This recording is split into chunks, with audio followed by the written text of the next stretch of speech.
हरे कृष्णा कृष्ण कृष्ण हरे हरे हरे राम राम राम हरे हरे। नमस्कार दर्शक बंधु, आज के आरेकटी नतून भिडियो आपनादेर जन्य। আর আজকের ভিডিওটি আপনাদের জন্য দারুণ হতে চলেছে, কারণ আজকে আমরা আলোচনা করতে চলেছি বৃহস্পতির গোচর নিয়ে। বৃহস্পতি একটা বড় প্ল্যানেট, তিনি গোচর করছেন মিথুন রাশিতে, অর্থাৎ দেবগুরু তিনি নামে পরিচিত। বৈদিক জ্যোতিষ শাস্ত্রে এটা একটা ভালো শুভ ফল কিন্তু আছে প্রত্যেকটা রাশির জাতক বা জাতিকাদের জীবনে। তার পঞ্চম, সপ্তম, নবম দৃষ্টি আরো ভালো। তাই অবশ্যই আজকের ভিডিওটি পুরো দেখবেন, কারণ আজকে আমরা আলোচনা করব বৃষ রাশি বা টরাস সাইনের মানুষদের ক্ষেত্রে কি প্রভাব পড়বে এই বৃহস্পতির গোচরের কারণে। কারণ বৃহস্পতি কিন্তু এখন বর্তমানে বৃষ রাশি বা টরাস সাইনের ঘরেই রয়েছে। ঠিক সেখান থেকে বেরিয়ে আপ টু 15 মে 2025 তিনি গোচর করবেন মিথুন রাশি অর্থাৎ বুধের রাশিতে। আর বৃহস্পতি যেহেতু বৃষ রাশিতে রয়েছেন, সেই বৃষ রাশির ঘর ত্যাগ করার পর সেই বৃষ রাশি বা টরাস সাইনের মানুষদের জীবনে কি প্রভাব পড়বে আমরা আজকের ভিডিওই বিস্তারিতভাবে আপনাদের সামনে তুলে ধরব। ভিডিওটি প্রথম থেকে শেষ অবধি দেখবেন। আগে জানতে হবে বৃহস্পতি একজন ব্যক্তিকে কি দেয়। দেখুন, এই বৃহস্পতি একজন ব্যক্তিকে ধর্মীয় ক্ষেত্রে আগ্রহী করে দেয়, তার জীবনের সমস্ত লক্ষ্য অর্জন করতে সহযোগিতা করে দেয়। তার মধ্যে ম্যাক্সিমাম ক্ষেত্রে সন্তান ক্ষেত্রটা ভালো দেয়, সন্তান সুখ দেয়, গৃহ সম্পদ সমৃদ্ধি, একটা সুখী বিবাহিত জীবন, সামাজিক সম্মান এগুলো পাইয়ে দেওয়ার চেষ্টা করেন। তবে 2025 সালের মে মাসে বৃহস্পতি মিথুন রাশিতে গমন করছেন 15 মে। তারপর 19 অক্টোবর 2025 তিনি কিন্তু আবার মিথুন রাশি থেকে বেরিয়ে চন্দ্রের কর্কট রাশিতে যাচ্ছেন। তবে তার পরবর্তী ক্ষেত্রে তিনি কিন্তু আবার তার রাশি চেঞ্জ করছেন।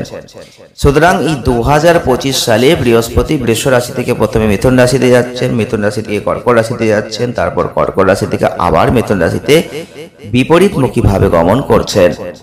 তাই এই ক্ষেত্রে কি ঘটবে বৃষ রাশির জাতক বা জাতিকাদের, এটাই আজকের আমাদের মূল আলোচ্য বিষয় হতে চলেছে। এই বৃহস্পতি যেহেতু একটা শুভ গ্রহ, যেখানে একজন ব্যক্তির জীবনে সৌভাগ্য বয়ে আনবে, সামাজিক মূল্যবোধ, ধর্ম, আধ্যাত্মিকতার সাথে সংযুক্ত করে দেবে, সঠিক ভুল ঠিক করে দেবে, এই জায়গায় শিক্ষা দেবে, জ্ঞান দেবে। অর্থাৎ আপনারা অবশ্যই ভিডিওটি পুরো দেখলে বিস্তারিত জানতে পারবেন।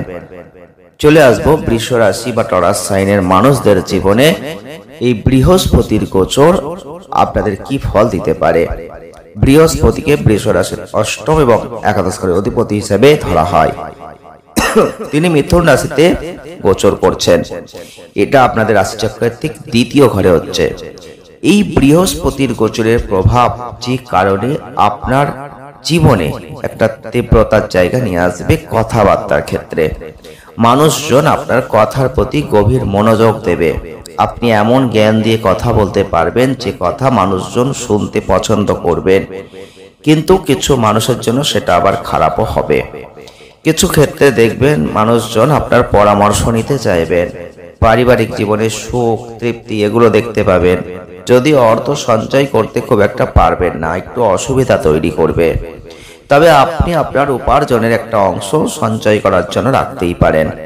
বৃহস্পতির কিন্তু দৃষ্টি ষষ্ঠ, অষ্টম, দশম স্থানে। পূর্বপুরুষের ব্যবসায় যদি থাকেন সেটা উন্নতি দেবে। আর আপনি যদি আপনার পরিবারের সাথে ব্যবসা করেন তাহলে আপনার উল্লেখযোগ্য উন্নতির সুযোগ থাকবে। চাকরিজীবীদেরও বলবো প্রচুর অর্থ উপার্জনের সুযোগ দেবে। আপনি ধর্মীয় ক্রিয়াকলাপে জড়িত হবেন, আপনার শ্বশুর বাড়ির সাথে আপনার সম্পর্ক ভালো হবে। তবে আপনাদের কাছ থেকে আর্থিক সুবিধা বা অন্যান্য ধরনের সহায়তা পেতে পারেন। আপনার প্রতিপক্ষের কাছ থেকে কোনো সমস্যার সম্মুখীন হতে হবে না।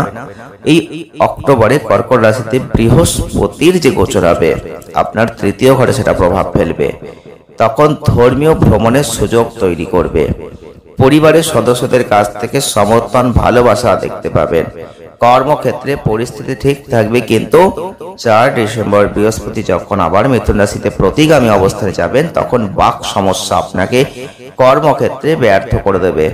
পারিবারিক ভারসাম্যহীনতা, পাশাপাশি সম্পদ সঞ্চয়ে অসুবিধার সৃষ্টি করবে। ঘরে কেউ তখন জন্মগ্রহণ করতে পারেন, কারো বিবাহ হতে পারে। এগুলো কিন্তু ঘটবে। প্রতিকার স্বরূপ যদি পারেন বৃহস্পতিবার পিপল গাছ স্পর্শ না করে জল নিবেদন করুন, সেটা ভালো হবে। ভিডিওটি আজ এই পর্যন্তই। যদি ভালো লাগে লাইক করবেন, শেয়ার করবেন আর চ্যানেলটিকে সাবস্ক্রাইব করবেন। সকলে ভালো থাকবেন, সুস্থ থাকবেন, দেখা হবে নেক্সট ভিডিওয়। ধন্যবাদ।